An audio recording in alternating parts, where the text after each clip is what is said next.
Madame, Monsieur, bonsoir. Merci de nous rejoindre pour ce nouveau journal. Voici le sommaire.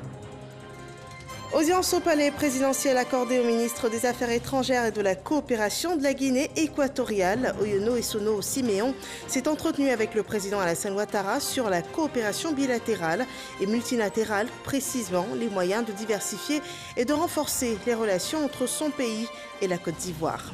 Le scrutin législatif du 6 mars, c'est toute la classe politique ivoirienne qui participera à ce rendez-vous des urnes, ce qui annonce de grands duels dans différentes zones du pays. Quel regard les électeurs et les formations politiques portent sur cet antagonisme? L'analyse politique à retrouver dans ce journal.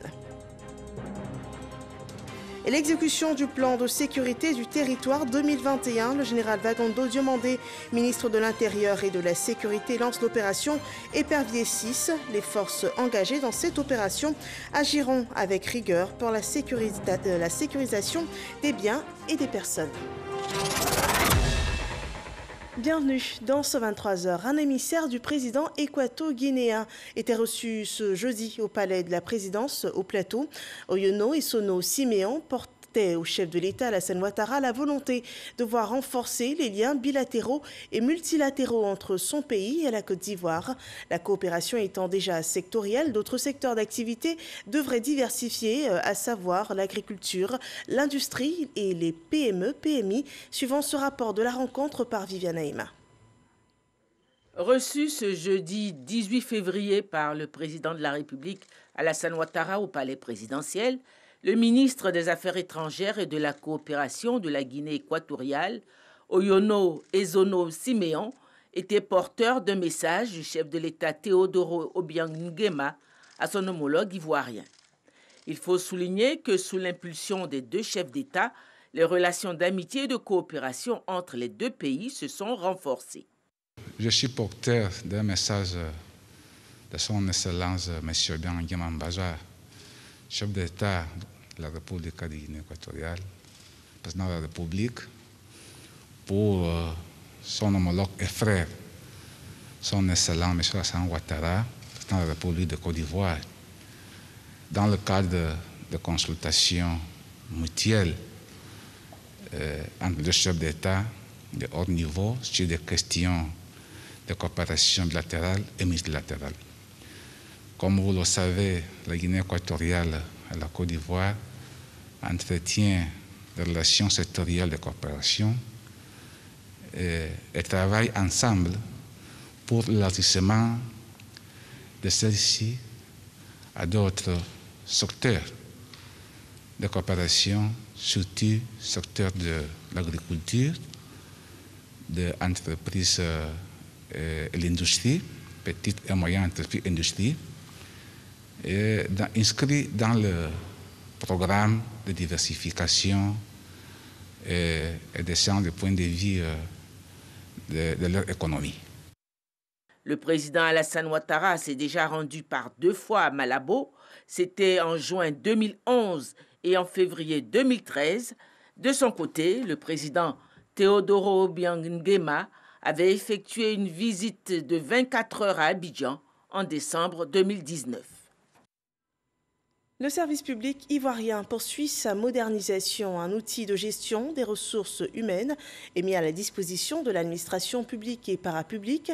Il s'agit du référentiel des emplois et des compétences qui permettra à l'administration ivoirienne de répertorier les emplois et améliorer la productivité, également l'efficacité de son personnel. Déjà 5 départements ministériels du gouvernement ont reçu cet outil stratégique dont nous parle Jean-Marc Djadji. 5 ministères réceptionnent leur référentiel des emplois et des compétences, un nouvel outil de gestion des ressources humaines élaboré par l'État de Côte d'Ivoire. À travers ce document, les responsables de ces institutions pourront améliorer la qualité et la transparence des services, définir leur politique de management, identifier les compétences et évaluer les besoins de formation de leurs agents. Ce projet a été possible grâce à l'appui de partenaires internationaux et nationaux, notamment le secrétariat d'État pour le renforcement des capacités. Le processus d'élaboration des référentiels des emplois et des compétences a démarré en 2015 par la première phase, dite phase pilote, qui a permis de doter le ministère de l'Éducation nationale de l'enseignement technique et de la formation professionnelle, d'un référentiel des métiers de l'administration scolaire. Cette nouvelle politique de management est une opportunité pour le gouvernement, celle de rendre l'administration publique plus performante. Conformément au plan national de développement, la Côte d'Ivoire s'est engagée dans un important processus de relance économique. Pour y parvenir, elle a entrepris, entre autres actions majeures, des réformes destinées à améliorer et à moderniser les services publics. La vision stratégique à l'horizon 2030 de son Excellence, M. Alassane Ouattara, président de la République, place les ressources humaines comme facteur clé de la poursuite du développement de la Côte d'Ivoire. Cette vision, qui exige de profondes réformes structurelles et organisationnelles, commande une réorientation stratégique du mode et des modalités de gestion des ressources, tant financières qu'humaines. Centré sur la description des emplois, ce référentiel des emplois et des compétences, REC, totalise 16 familles professionnelles, 38 domaines de compétences et 242 postes type. Voilà, c'est un outil développé dans le cadre du plan national de développement. Et le développement social et économique participe aussi à la réalisation de ce plan. Dans la région du Kabadougou, 189 millions de francs CFA ont été remis aux jeunes entrepreneurs dans le cadre de l'initiative Agir pour les jeunes de l'agence Emploi Jeunes. Didier Nguessan. Le financement des projets en faveur des jeunes arrive dans la région du Kabadougou. Ici, 420 jeunes reçoivent des chèques d'un montant total de 189 millions de francs CFA pour matérialiser leurs projets. Au moins 30% des bénéficiaires sont des femmes. Pour nous, le début d'une nouvelle vie. Grâce au projet Agir pour les jeunes, nous faisons partie des entrepreneurs de la région du Kabadougou. 3 précédents programmes d'insertion socio-professionnelle, notamment AJ2, PGDEC, TIMO, avaient permis aux jeunes du Kabadougou de recevoir des financements, de même que le programme de relance des activités impactées par la Covid-19. Au total, 6 690 jeunes ont été pris en charge par ces dispositifs du ministère de la Promotion des jeunes et de l'emploi des jeunes pour près de 2,6 milliards de francs CFA. Quand vous prenez Agir 2 et Agir 3, vos enfants dans la région, au nombre de 644 personnes, ont bénéficié de 305 700 000 francs CFA. Voici la réponse concrète que le président Alassane Ouattara apporte à la problématique de l'insertion des jeunes dans notre pays. Dans le cadre du rendez-vous de la jeunesse, Mamadou Touré s'est entretenu avec les associations de jeunes venus d'Odiéné, Madinani, Beleban, Samatigila, Bako et Tiémé. En politique, la campagne législative s'ouvre dans 8 jours. Les partis politiques s'engagent pour des élections pacifiques. Les représentants des partis et groupements politiques ont dans ce cadre signé un code de bonne conduite, une initiative du NDI, le National Democratic Institute, avec la collaboration de la CEI, la Commission électorale indépendante. Ahmed Traoré et Éric Goré. Prôner le dialogue pour obtenir des élections équitables, inclusives et transparentes, s'engager à respecter le verdict des urnes et contribuer à instaurer un climat de paix et de tolérance. C'est tout le sens de la cérémonie de signature du Code de bonne conduite des partis et groupements politiques candidats aux élections. Une démarche menée de bout en bout par le NDI, National Democratic Institute. Selon le président de la Commission électorale indépendante, la démarche est opportune. Je suis particulièrement heureux de l'environnement dans lequel se déroule cet événement aujourd'hui. Il est en rupture avec le contexte de violence auquel la Commission électorale et l'ensemble de la communauté nationale ont été confrontés à la faveur de l'organisation de l'élection du président de la République.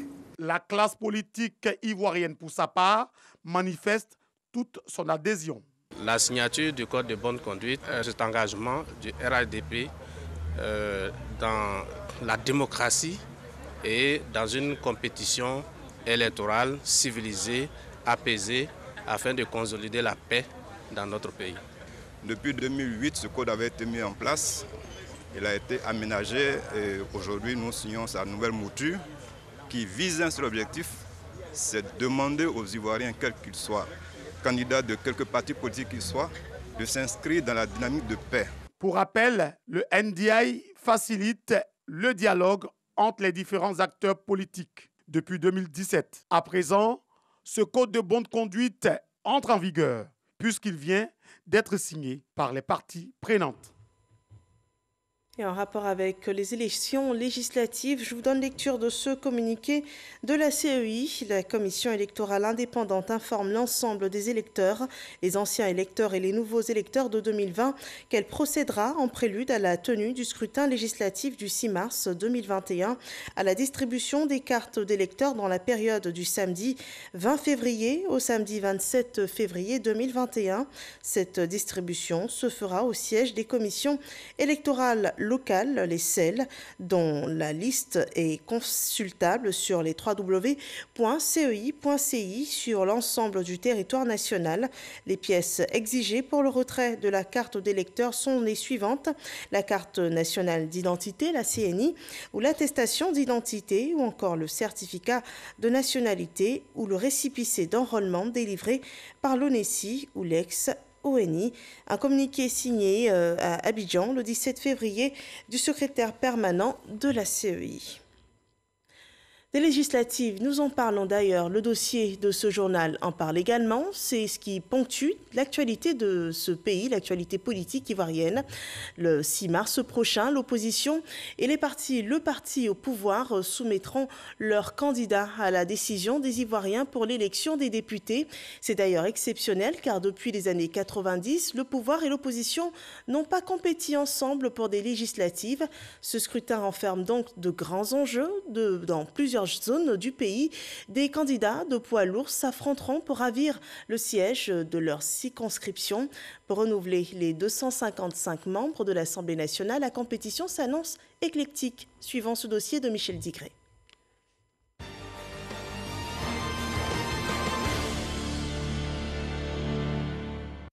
Élections législatives du 6 mars prochain, 255 sièges sont à pourvoir à l'hémicycle.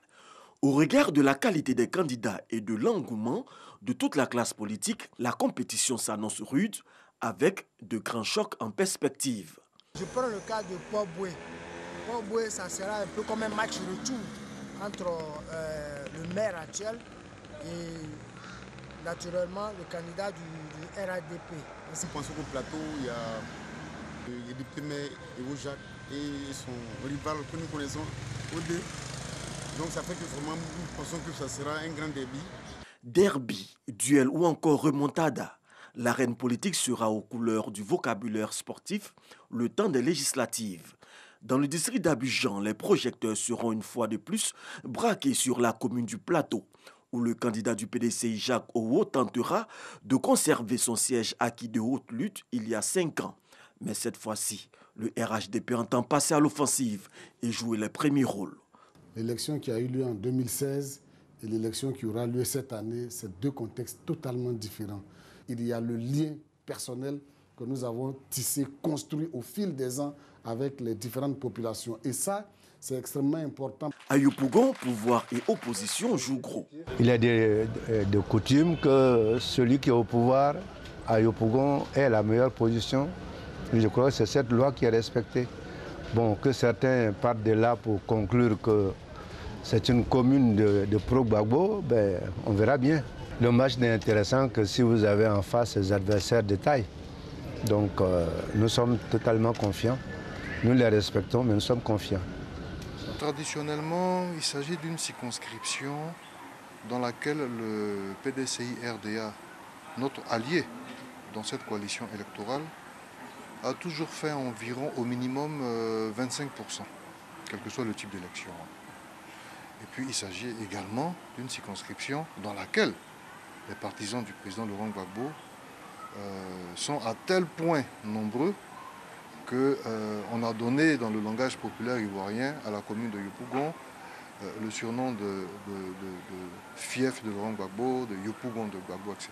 Alors mis ensemble, nous avons quand même mathématiquement, parce que les chiffres ne montent pas, une opportunité là de remporter la victoire.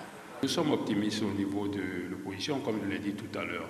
Donc les grands chocs vont être ceux-là, RHDP contre l'opposition. Quelquefois, il y a aussi des blocs internes qui vont s'affronter. Il y a aussi la question des indépendants qui commencent à troubler le sommeil de certains partis. Donc il faut dire que c'est une approche dynamique au plan donc, démocratique. Nous espérons seulement que l'environnement légal, l'environnement sécuritaire soit renforcé pour que tout se déroule dans les conditions les meilleures.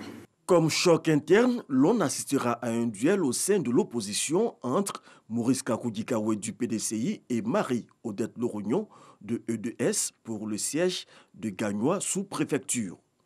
Autre enjeu de ces législatives, le centre du pays, où l'opposition avec comme capitaine d'équipe le PDCI RDA voudra assurer sa victoire. Comme vous le savez, Yamoussoukro, c'est un symbole fort parce que c'est un des bastions les plus importants du PDCI.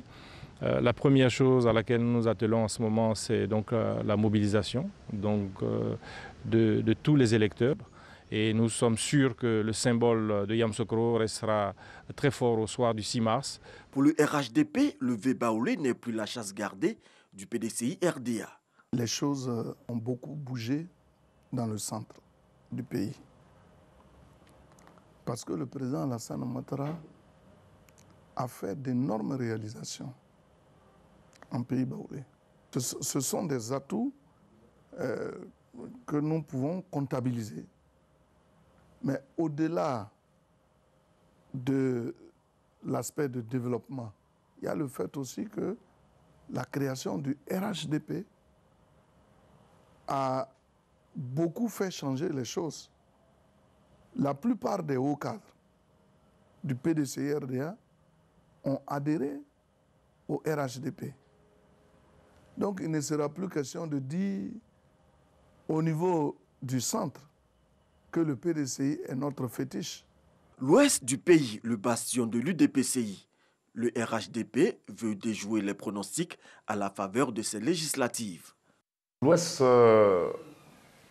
montagneux de notre pays constitue un enjeu important pour le RHDP parce que vous savez qu'il y a des responsables du RHDP hier qui sont des leaders de cette région quand ils étaient au RHDP. Aujourd'hui, ils n'y sont plus.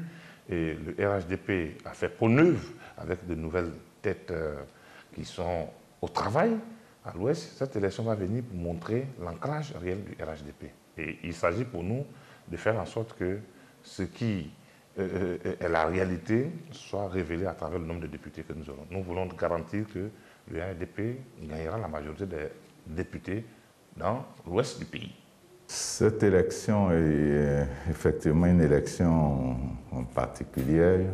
En ce qui concerne l'UDPCI, une élection test au niveau de l'Ouest depuis notre sortie du RHDP. Donc nous avons eu beaucoup de séances de travail pour identifier les candidats porteurs donc d'une alternative apaisante, mobilisatrice qui nous conduise à la victoire. Et je pense que nous avons de bons candidats. Pour les électeurs, les matchs devront se jouer jusqu'à la dernière minute. Les derniers moments vont jouer. Celui qui va réussir à faire véritablement, pas campagne extraordinaire, mais celui qui va faire des campagnes porte à porte, qui va exprimer véritablement sa pensée, je pense que cette personne-là va gagner. Parce qu'aujourd'hui, ce n'est plus les partis politiques qu'on doit regarder, mais ce sont les individus, ceux qui font quelque chose réellement dans leur communauté, dans leur département. Donc, il y a beaucoup de surprises. De grosses surprises au soir du 6 mars prochain. Le coup de sifflet pour la campagne sera donné ce 26 février. Pour l'heure, c'est la mise au vert dans les différents QG. Voilà, c'était l'avis des populations et des politiques sur les grands enjeux des prochaines législatives. Une analyse politique à retrouver sur RTI. Point info. Et en rapport avec ces législatives, ce communiqué de la CEI, la Commission électorale indépendante en partenariat avec le PNUD, avec l'appui du projet d'appui aux élections, organise un atelier d'appropriation et d'information sur le mode opératoire des élections des députés à l'Assemblée nationale à l'attention des candidates et candidats à l'élection des députés du 6 mars 2021. Cet atelier qui vise à contribuer au renforcement de la transparence du processus électoral aura lieu le mardi 23 février 2021 à l'espace Latry Event 6 à Abidjan de Plateau, carrefour d'Incan à partir de 10h. En plus de cette période électorale, une attention toute particulière est accordée à la sécurité du territoire. C'est même une priorité pour l'armée ivoirienne qui a lancé aujourd'hui l'opération Épervier 6.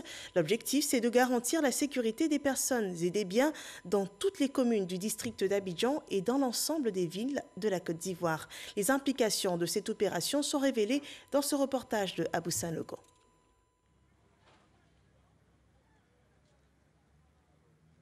L'épervier étend ses ailes dans le district d'Abidjan pour la 6e fois. C'est la Riviera 2, dans la commune de Cocody, qui a accueilli le lancement de l'opération Épervier 6, en présence du ministre de l'Intérieur et de la Sécurité, Vagondo Diomondi. Une opération destinée à garantir la sécurité des personnes et des biens, à lutter contre le grand banditisme. Les différentes opérations Épervier menées sur l'ensemble du territoire national ont permis de baisser considérablement le niveau de criminalité à Abidjan et à l'intérieur du pays.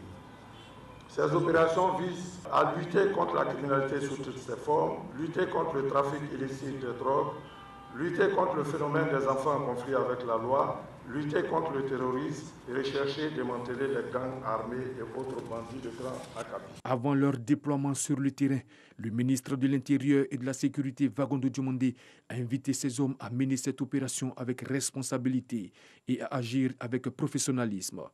Ces opérations que nous avons menées avec l'ensemble des forces de sécurité ont permis aujourd'hui d'amener l'indice de sécurité en Côte d'Ivoire à 1,2. Je voudrais rassurer les uns les autres. La police, la gendarmerie mettront tout en œuvre pour mettre hors d'état de nuire les bandits qui veulent troubler la quiétude de nos compatriotes. Et ils ne feront aucun cadeau, je dis bien aucun cadeau, aux individus mal inspirés qui tenteront de semer l'insécurité. La sécurité publique est au cœur des préoccupations du chef de l'État et de son gouvernement. Par ailleurs, le maire de la commune de Cocody, Jean-Marc Yassé, s'est félicité du choix porté sur sa circonscription pour abriter le lancement de cette opération d'envergure et a invité les populations à la collaboration avec les forces de défense et de sécurité. Cette opération Épervier 6 est une technique de maillage des zones à risque du district d'Abidjan, des quartiers en vue de lutter contre le banditisme sous toutes ses formes. L'opération mobilisera plus de 2000 hommes issus de la police nationale, de la gendarmerie nationale, du Centre de coordination des décisions opérationnelles CCDO et de l'armée. Elle va s'étendre à l'ensemble des villes du pays. Voilà, et le professionnalisme des forces engagées dans cette opération est vivement souhaité. L'assistance de l'État de Côte d'Ivoire aux populations n'est pas qu'au niveau sécuritaire. Les victimes des catastrophes naturelles sont aussi soutenues par l'État ivoirien. Et pour renforcer cette action de solidarité, la mutuelle panafricaine de gestion des risques apporte à la Côte d'Ivoire 1,182 milliards de francs CFA. Ces fonds sont destinés aux populations touchées par le déficit pluviométrique dans le nord du pays, suivant ces explications de Mama Traoré. Pour avoir souscrit à 2 polices d'assurance contre la sécheresse auprès de la mutuelle panafricaine de gestion des risques, la Côte d'Ivoire reçoit ce chèque 2,182 milliards de francs CFA, somme destinée à lutter contre les effets néfastes du déficit pluviométrique qui frappe certaines localités du nord du pays. Ce montant permettra d'assister 15 750 ménages vulnérables, soit 78 750 personnes identifiées dans plusieurs régions au nord de la Côte d'Ivoire. Ce second décaissement porte sur 1,588 milliards de francs CFA et porte sur l'ensemble des interventions de l'ARC en Côte d'Ivoire. La régularité de vos interventions en faveur des populations les plus vulnérables au déficit pluviométrique ne peut que nous conforter à entretenir avec l'ARC une coopération forte et durable. Voilà qui justifie l'intérêt de la Côte d'Ivoire à accueillir le siège de l'ARC à Abidjan, une institution spécialisée de l'Union africaine créée en 2012 avec pour mandat d'aider les États du continent à se prémunir des conséquences des catastrophes naturelles, notamment celles liées au changement climatique. Membre de l'ARC depuis 2014, la Côte d'Ivoire a reçu en novembre 2019 un premier chèque d'une valeur de 406 millions de francs CFA, montant visant à lutter contre le déficit pluviométrique dans les régions du centre du pays. Sur le plan sanitaire, la plateforme Une seule santé a été présentée. Elle a pour mission de coordonner toutes les interventions sanitaires pour prévenir et riposter contre les maladies émergentes et réémergentes à potentiel pandémique, suivant cet exposé de Salima Toudia. Près de 75% des nouvelles maladies infectieuses ayant affecté les êtres humains ces 10 dernières années sont causées par les agents pathogènes provenant des animaux ou des produits d'origine animale, selon les données actuelles. La lutte contre ces maladies exige de nouvelles approches, d'où la mise en place de la plateforme nationale Une seule santé, qui découle de la volonté d'atteindre les objectifs du Programme mondial de sécurité sanitaire, une initiative internationale visant à prévenir, détecter et réagir face aux menaces de maladies infectieuses. Le lancement de la plateforme a eu lieu ce 17 février. La complexité de ces pathologies, ainsi que leur impact sanitaire et socio-économique, montre qu'elles ne peuvent être éliminées par un seul secteur. Ainsi, la lutte contre ces menaces sanitaires doit reposer sur une approche holistique, c'est-à-dire sur une bonne collaboration multisectorielle et pluridisciplinaire. Cette plateforme de coordination fait interagir entre autres secteurs la santé, l'environnement et les ressources animales et halieutiques.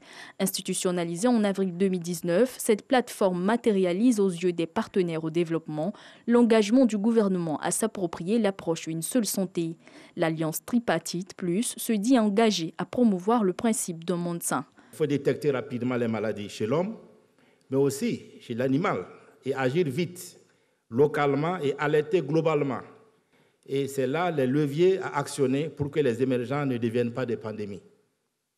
Anticiper, surveiller, agir, communiquer, réagir face à un événement et en période de calme, co-construire un socio-écosystème résilient qui ne favorise pas les émergences et empêche la diffusion des pathogènes.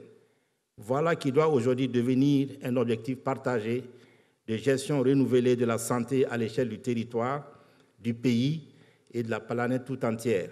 Les missions, le plan stratégique et les acquis de la plateforme, dont les activités ont démarré en 2016, ont été présentés. Je voudrais inviter tous les acteurs impliqués au premier plan à mettre tout en œuvre pour faire de cette plateforme ivoirienne une référence en Afrique. Nous devons pouvoir nous enrichir des expériences des autres pays et de nos propres potentialités pour fédérer nos énergies et bâtir un système de santé fiable, robuste et à même de répondre de façon coordonnée à toute menace. La signature du manuel de provenance a mis fin à cette cérémonie. La santé comme la vie, on n'en a qu'une. Prenons garde de respecter les règles sanitaires. Le coronavirus sévit toujours.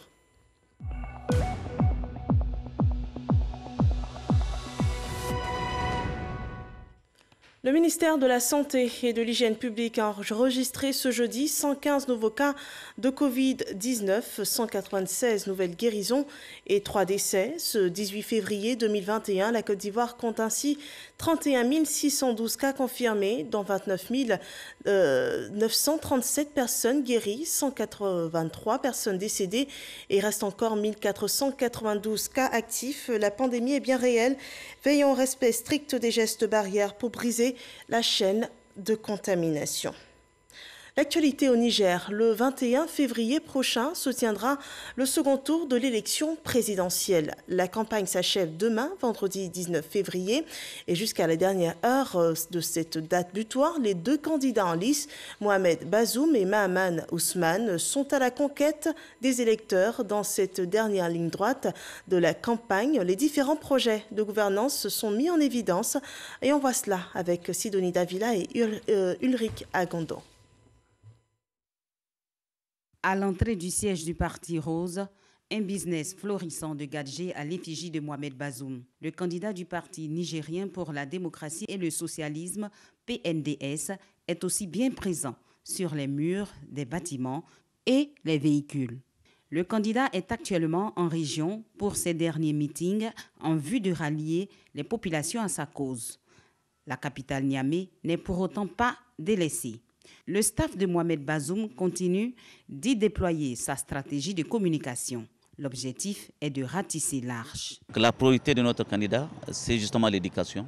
L'éducation qu'il va falloir améliorer pour atteindre un certain niveau de qualité, pour que justement elle soit une éducation, un système éducatif qui serait beaucoup plus en phase avec les exigences de développement de notre pays.